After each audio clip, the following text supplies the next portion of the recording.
Hello students, आज की class में हम लोग साइंस के कुछ मोस्ट इंपोर्टेंट टॉपिक्स जो हैं उनके बारे में बात करेंगे। आप लोग का जो अगला एग्जाम है वो साइंस का ही होने वाला है, तो उसके लिए अब बच्चा इस चीज़ के लिए बहुत कंफ्यूज रहता है कि भाई मैं क्या पढूं क्या ना पढूं। जब बुक खोलता है तो उसे फर्स्ट चैप्टर में समझ में नहीं आता मेरे को कौन कौन से टॉपिक करने हैं, किस पे ज़्यादा फोकस करना है, किस पे कम फोकस करना है। और ज़्यादा गैप भी आप लोगों को नहीं मिला है, तो बहुत कम गैप मिला है, तो मैं आप लोगों को कुछ हर एक चैप्टर में से कुछ मेन टॉपिक बता देता हूं। इन टॉपिक्स को आप जरूर कर लें और जितनी जल्दी हो सकता है उतनी जल्दी कर लें, ताकि आपके पास एक कुछ टाइम और बचा रह सके सैम्पल पेपर्स के लिए भी, ठीक है ना। तो हर एक चैप्टर में से कुछ मेन टॉपिक हैं, आप इनको मेरे साथ साथ नोट भी कर लेना। अगर नोट नहीं भी कर पाओ तो परेशान मत होना, मैं इसके डिस्क्रिप्शन में इसका पीडीएफ भेज दूंगा, तो आप वहां से उस पीडीएफ को भी डाउनलोड कर सकते हैं, ठीक है। तो चलिए समय बर्बाद ना करते हुए सीधे शुरू करते हैं हम साइंस में चैप्टर वाइज। पहले हम केमिस्ट्री से स्टार्ट करेंगे और इसी तरीके से चैप्टर वाइज हम लोग हर एक चैप्टर में से क्या क्या इंपॉर्टेंट टॉपिक है ये सारा कुछ यहाँ पे कवर करेंगे। तो आप लोग भी मेरे साथ साथ इसको करते रहिए और देखिए क्या क्या टॉपिक है। देखिए पहला टॉपिक आप लोगों को जो करना है, पहला टॉपिक जो आपको करना है वो क्या करना है, तो थोड़ा बड़ा कर देता हूं। देखिए अब आप लोग की विजिबिलिटी ठीक हो गई होगी। तो 50 मोस्ट इंपोर्टेंट टॉपिक्स हैं हमारे पास, केमिस्ट्री में से ले रहे हैं। चैप्टर है chemical reaction and equation, first chapter है केमिकल रिएक्शन एंड इक्वेशन। इसमें से आप एक तो कर लेना types of chemical reactions. Types of chemical reaction में कौन कौन सी, डिकम्पोजिशन वाली रिएक्शन, रेडॉक्स रिएक्शन और डिस्प्लेसमेंट रिएक्शन। ये तीन तरीके की रिएक्शन जरूर कर लेना। इन सबकी रिएक्शन की कम से कम डेफिनेशन और इनका कोई ना कोई एक एग्जांपल इनका सबका कवर कर लेना। दूसरा टॉपिक है बैलेंसिंग ऑफ केमिकल इक्वेशंस, कि केमिकल इक्वेशंस को किस तरीके से बैलेंस करते हैं, ये वाला टॉपिक कर लेना आप लोग। इसके अलावा अगला है कोरोजन। कोरोजन खास तौर पे corrosion and it's prevention, corrosion की डेफिनेशन और कोरोजन को किस तरीके से प्रिवेंट करते हैं, ये वाला टॉपिक बहुत बढ़िया तरीके से कर लेना। Endothermic reactions and exothermic reactions with example, दोनों रिएक्शंस की दोनों जो रिएक्शंस होती है एंडोथर्मिक और एक्सोथर्मिक, इनके एग्जांपल्स ले लेना और इनकी डेफिनेशन कर लेना। इसके अलावा एक क्वेश्चन और अक्सर पूछा जाता है इस चैप्टर में से कि why AgCl kept in dark bottles. जो AgCl होता है, सिल्वर क्लोराइड होता है, उसको डार्क बॉटल्स के अंदर हम क्यों रखते हैं, तो इस क्वेश्चन का भी आंसर आप लोग कवर कर लेना। एक और क्वेश्चन है, can we kept CuSO4 in iron vessel, ठीक है ना, कि क्या हम CuSO4 के सॉल्यूशन को आयरन वेसल के अंदर रख सकते हैं, और इसमें ऑब्जर्वेशंस क्या होते हैं, इनके ऑब्जर्वेशंस आप लोग कर लेना, ठीक है ना। यहाँ पे हम लोग सॉल्यूशन की बात नहीं कर रहे हैं, केवल मैं आपको टॉपिक्स बता रहा हूं, टॉपिक्स आप लोग कवर करना। अगर आपके सॉल्यूशंस में कोई डाउट आता है तो आप लोग कमेंट करके मुझे बता सकते हैं, तो फिर सॉल्यूशन भी प्रोवाइड करवाएंगे आपको। चलिए नेक्स्ट क्वेश्चन देखो। नेक्स्ट चैप्टर, अगला जो चैप्टर है वो एसिड बेस एंड सॉल्ट है। इसके अंदर से सॉल्ट्स में मेनली आपको जो करने हैं वो क्या करने हैं, बेकिंग सोडा को कैसे कन्वर्ट करते हैं बेकिंग पाउडर में, एक ये टॉपिक कर लेना। इसके अलावा पीओपी, वॉशिंग सोडा, इन सब की क्या क्या करनी है, इन सब की एक तो प्रिपरेशन क्या है, इनके केमिकल नेम क्या है ये कर लेना अच्छे तरीके से। इसके अलावा इनके यूजेस क्या है, इनके यूजेस भी कर लेना, क्या क्या चीज, बेकिंग सोडा, पीओपी और वॉशिंग सोडा, ध्यान रखना ये तीन टॉपिक अच्छे से कर लेना। क्लोर एल्कली प्रोसेस विद रिएक्शन, ये कर लेना। केमिकल प्रॉपर्टीज ऑफ एसिड्स की केमिकल प्रॉपर्टीज, कैसे, reaction with base, reaction with metal, reaction with carbonate और रिएक्शन विद मेटल ऑक्साइड। एक टॉपिक ये बनाते वक्त आपको एक रह गया था, तो वो मैंने यहाँ साइड में लिखा हुआ है, Why are acids added in water but not water in acid during dilution? Dilution के दौरान हम एसिड को धीरे धीरे वाटर में ऐड करते हैं लेकिन वाटर को एसिड में ऐड नहीं करते। ये वाला क्वेश्चन भी बहुत पूछा जाता है, इस क्वेश्चन को भी आप लोग अच्छे तरीके से कर लेना।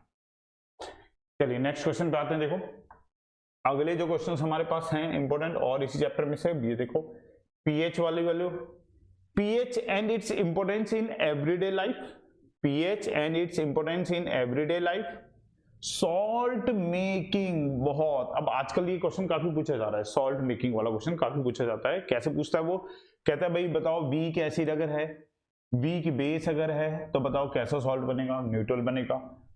स्ट्रॉन्ग अगर एसिड है, वीक अगर बेस है तो बताओ कैसा बनेगा, वो एसिडिक बनेगा।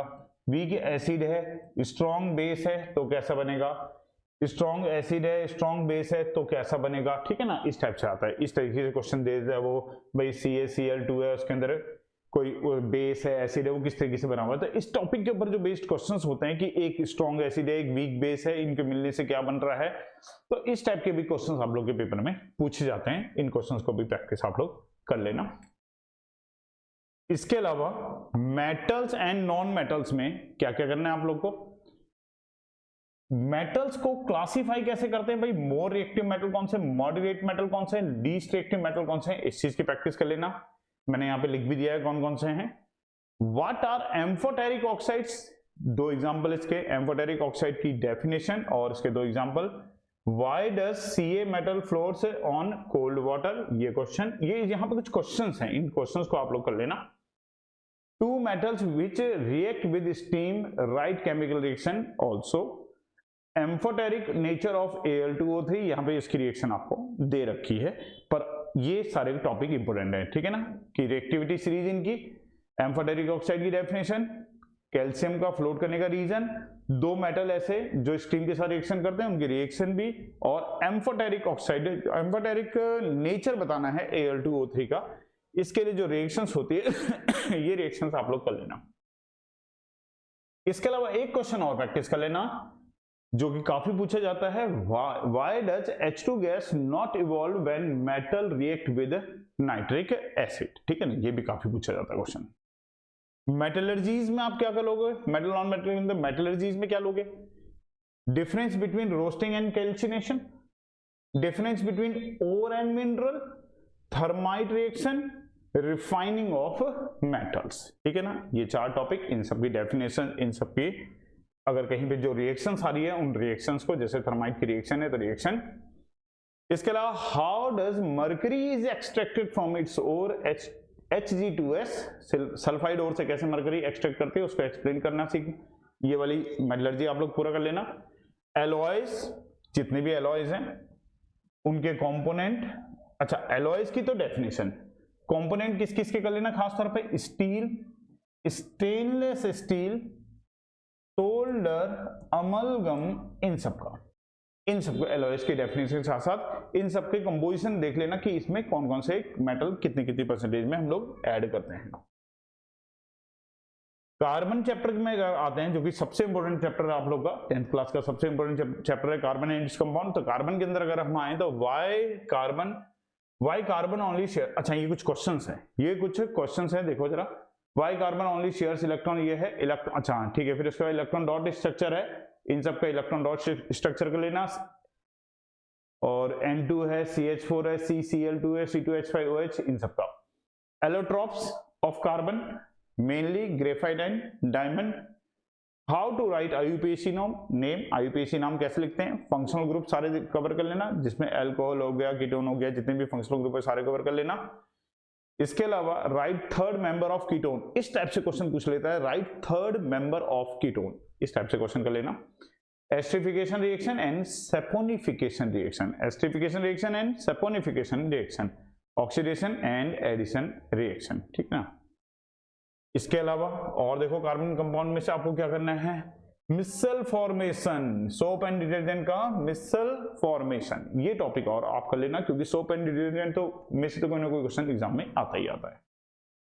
फिजिक्स के अंदर आते हैं, ये सारी बातें तो केमिस्ट्री की हुई थी। फिजिक्स में आपको लाइट चैप्टर के अंदर से क्या करना है भाई, सारे के सारे रे डायग्राम करने हैं, सारे के सारे रे डायग्राम करने हैं, जितने भी लेंस है जितने भी मिरर है सारे के सारे रे डायग्राम आपको करने हैं। इसके अलावा न्यूमेरिकल्स की प्रैक्टिस जरूर कर लेना भाई, न्यूमेरिकल प्रैक्टिस जरूर कर लेना। एक ना एक न्यूमेरिकल तो लाइट चैप्टर में से आना ही आना है, और आएगा कहां से, वही आएगा, या तो लेंस वाला, या मिरर वाला, या पावर वाला, कोई ना कोई क्वेश्चन एक जरूर आएगा, ठीक है ना। तो इसकी जरूर डेफिनेशन को वो प्रैक्टिस कर लेना न्यूमेरिकल्स की।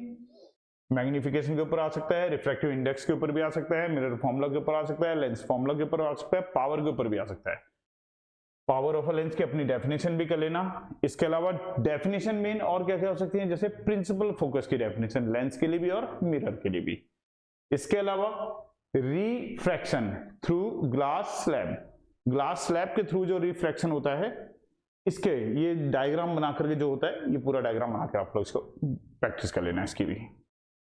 इसके अलावा देखो और क्या क्या है हमारे पास, ह्यूमन आई चैप्टर में आते हैं। अब ह्यूमन आई के अंदर से आपको मेनली दो टॉपिक कर लेना, एक तो आई का डायग्राम कर लेना, दूसरा इसके अलावा मायोपिया, आई के डिफेक्ट में मायोपिया और हाइपरमेट्रिया, ठीक है। इसका कॉज क्या है, इसका करेक्शन क्या है, इसका डायग्राम क्या है, ये सारी चीजें टॉपिक आप इन दोनों का खास तौर पे कर लेना। टॉपिक और भी है पर इन दोनों का जरूर कर लेना। पावर ऑफ एकोमोडेशन डेफिनेशन इसकी अच्छे से कर लेना।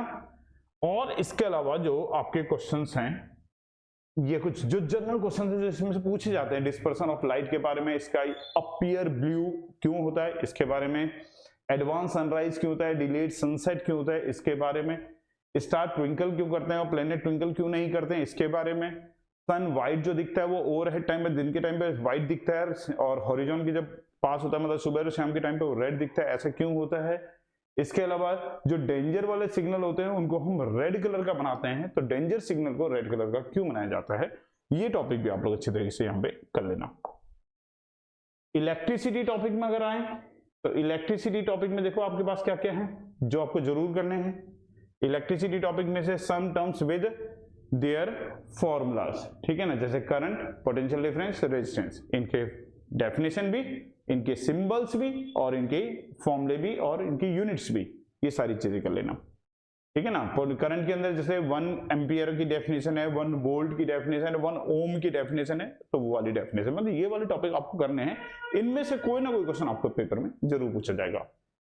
ओम्स लॉ करना है, उसका ग्राफ भी बनाना है ओम्स लॉ का, ये ध्यान रखना। इसके अलावा फैक्टर अफेक्टिंग रेजिस्टेंस, जो रेजिस्टेंस को इफेक्ट करने वाले फैक्टर है वो बताने हैं। सीरीज और पैरेलल कॉम्बिनेशन करना है न्यूमेरिकल के साथ, एमीटर और वोल्ट मीटर करना है और इनको कैसे इनको सर्किट में कनेक्ट करते हैं वो करना है। Formula and numerical on electric power के ऊपर formula. Joules law of heating, joules law of heating देखो इसमें अलग से मेंशन कर रखा है, ये बहुत इंपॉर्टेंट टॉपिक है, जूल्स लॉ ऑफ हीटिंग। इसके अलावा why tungsten is used in filament of bulb, ये भी बहुत बार एग्जाम में पूछा हुआ क्वेश्चन है। Plus gas is used inside the bulb, मतलब बल्ब के ऊपर का टॉपिक कोई ना कोई क्वेश्चन, ठीक है। तो ये इलेक्ट्रिसिटी के अंदर से आप लोग अच्छे से कर लेना। मैग्नेटिक इफेक्ट में अगर आए तो क्या कर करोगे, properties of magnetic field lines formed by bar magnet, solenoid, solenoid की डेफिनेशन, हाउ इट्स स्ट्रेंथ, अच्छा इसका डायग्राम भी कर लेना, सोलेनॉइड का डायग्राम भी बहुत अच्छे से कर लेना। Strength of magnetic field is increase, इसकी मैग्नेटिक फील्ड को हम कैसे बढ़ाते हैं उसके बारे में। Difference between temporary and permanent magnet, जो टेम्परेरी मैग्नेट है परमानेंट मैग्नेट है दोनों में क्या अंतर होता है। रूल्स बताने हैं, मैक्सवेल का right hand thumb rule, Fleming का left hand rule. Domestic circuit में आपको क्या बताना है, mainly domestic circuit mainly fuse और अर्थ वायर के बारे में, कि डोमेस्टिक सर्किट में अंदर हम लोग फ्यूज को और अर्थ वायर को किस तरीके से यूज करते हैं, ठीक है ना। तो मैग्नेटिक इफेक्ट के अंदर का हमारा ये क्वेश्चन हो जाएंगे। इसके बाद बायो की तरफ आते हैं। बायो में हमारे पास क्या क्या इंपॉर्टेंट है। बायो में अगर हम लाइफ प्रोसेस की बात करें तो लाइफ प्रोसेस में how presence of starch tested, कि भाई स्टार्च किस तरीके से मतलब स्टार्च है या नहीं, इसकी जो हम लोग टेस्ट करते हैं वो।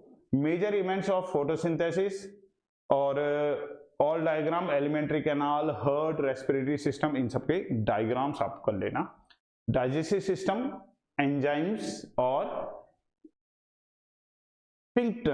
स्फिंक्टर्स, इसके अलावा circulatory system, types of blood vessels, ठीक है ना। डाइजेस्टिव सिस्टम के बारे में कर लेना और सर्कुलेटरी सिस्टम के बारे में आप लोग कर लेना, उसमें कितने किस किस टाइप के हमारे पास ब्लड वेसल्स होती हैं। नेफ्रॉन का डायग्राम विद पार्ट्स, नेफ्रॉन का पूरा डायग्राम बना लेना। और ह्यूमन एंड एक्सक्रीटरी सिस्टम, अच्छा ऊपर एक्सक्रीटरी सिस्टम लिखना रह गया था तो यहां लिख दिया है human excretory system, respiratory system, elementary canal, heart. ये सारा का सारा टॉपिक आप लोग इनके डायग्राम्स कर लेना, क्यों अक्सर इनमें से कोई ना कोई एक डायग्राम तो पेपर में पूछता ही पूछता है। इसके अलावा देखो ग्लूकोज का ब्रेकडाउन का पूरा process, pathway of breakdown of glucose कैसे कैसे ब्रेक होता है पूरा कंप्लीट इसका। आर्टिफिशियल किडनी, इसका भी अपना एक डायग्राम है, इसका पूरा प्रोसेस आर्टिफिशियल किडनी का, ठीक है ना। कंट्रोल एंड कोऑर्डिनेशन में आप क्या क्या करेंगे, ब्रेन का डायग्राम बहुत इंपॉर्टेंट है। इसके अलावा ब्रेन का ना डायग्राम से ज्यादा इंपॉर्टेंट इसके पार्ट्स भी हैं, जो ब्रेन में जितने भी पार्ट्स होते हैं उनके नाम लिखने के लिए भी आ जाता है, तो ब्रेन के अंदर आप लोग ये टॉपिक जरूर कर लेना। Reflex section with diagram, neuron and it's part, neuron का भी देखो बायो के अंदर ना जो भी टॉपिक अगर आप कर रहे हो, अगर आप उसका डायग्राम भी बना के आओगे तो टीचर इससे बहुत इंप्रेस होते हैं। तो डायग्राम पे हर टॉपिक में डायग्राम पे जरूर फोकस करना। जैसे न्यूरॉन भी है तो न्यूरॉन का डायग्राम आप देना, डायग्राम अपने आप में बहुत कुछ एक्सप्लेन कर देता है क्वेश्चन के बारे में। इसके अलावा हार्मोन्स एंड ग्लैंड के बारे में एसोसिएटेड विद ह्यूमन, जैसे पिट्यूटरी हो गया, थायराइड हो गया, पेनक्रियाज हो गया, एड्रेनल हो गया, टेस्टिस हो गया, ओवरी हो गया, इन सब से निकलने वाले जो हार्मोन्स हैं, उन हार्मोन्स के जो फंक्शंस हैं वो सब आप लोग कर लेना, ठीक है ना। फाइटो हार्मोन्स प्लांट वाले भी हैं कुछ, जैसे एब्सिसिक एसिड, ऑक्सिन, जिब्रेलिन और साइटोकाइनिन, इन सब के हार्मोन्स के क्या क्या फंक्शंस हैं उन फंक्शंस को आप लोग पढ़ लेना। इसके अलावा और जो इंपॉर्टेंट टॉपिक है वो क्या क्या है, देखिए रिप्रोडक्शन के अंदर से क्या क्या इंपॉर्टेंट है आपके पास, जो मेनली आप लोगों को करना ही करना है, इसके बगैर स्किप नहीं करना है, ठीक है ना। ये टास्क बना के चलिए, इतना काम आप अगले 2 दिन के अंदर कर देंगे, मतलब कल और परसों 2 दिन के अंदर ये हो जाना चाहिए, ताकि लास्ट का दिन आपके पास एक बफर टाइम के तरीके से बचा रहे, जिसमें आप अपनी एक्स्ट्रा प्रैक्टिस सैंपल पेपर से वगैरह, केस स्टडी वगैरह की भी प्रैक्टिस करते रहें। रिप्रोडक्शन के अंदर से क्या करना होगा आपको, how do organism reproduce, definition question पूछता है इसका। टाइप्स ऑफ, अच्छा ये तो चैप्टर का ही नाम हो गया हमारा, ठीक है ना। टाइप्स ऑफ एसेक्सुअल रिप्रोडक्शन में बडिंग हो गया, वेजिटेटिव प्रोपगेशन हो गया, स्पर्म फॉर्मेशन हो गया, टिश्यू कल्चर हो गया। Structure of anther and carpel, ठीक है ना। पोस्ट फर्टिलाइजेशन इवेंट भी बताने हैं प्लांट के अंदर के, कि फर्टिलाइजेशन के बाद क्या क्या होता है। फीमेल रिप्रोडक्टिव सिस्टम बताना है with diagram. Menstrual cycle and its significance. Contraceptive devices, STDs के बारे में, ठीक है ना। तो रिप्रोडक्शन के अंदर से आप लोग इतना कर लेना। हेरिडिटी के अंदर में अगर हम आए तो why Mendel choose pea plant, Mendel ने पी प्लांट को क्यों चूज किया था ये कर लेना। और monohybrid cross with 2 laws, law of dominance, law of segregation, दोनों लॉ कर लेना। सेग्रीगेशन वाला ज्यादा इंपॉर्टेंट है, सेग्रीगेशन वाला बहुत अच्छे से कर लेना। डाई हाइब्रिड क्रॉस में फिनोटिपिक और जीनोटिपिक रेशियो के बारे में आपको बताना होगा, याद करना होगा, लर्न करना होगा। Difference between inherited and acquired traits, ये कर लेना। Who is responsible for determining the sex of a child in human, ठीक है ना, वो एक्स और वाई वाला जो होता है कि भाई किस तरीके से सेक्स डिटरमिनेशन होता है ह्यूमन के अंदर। तो ये आपके पास साइंस के अंदर जितने भी टॉपिक्स थे, जितने भी चैप्टर्स थे, उन सभी चैप्टर में से मैंने कुछ मेन क्वेश्चंस आप लोगों के लिए आप दिए हैं। इन सभी क्वेश्चंस की आप मैं लिंक में इनकी पीडीएफ भेज देता हूँ, मतलब डाल देता हूँ, तो डिस्क्रिप्शन से आप लोग इस लिंक को डाउनलोड कर लेना और इसका प्रिंट आउट वगैरह निकाल लेना, ताकि आप इसको सभी को आपके सामने रहेंगे टॉपिक, तो आपको पता चलता रहेगा आपने क्या क्या किया और क्या क्या नहीं किया, ठीक है। बेस्ट ऑफ लक आप लोग के लिए नेक्स्ट एग्जाम के लिए। मिलते हैं फिर नेक्स्ट वीडियो में।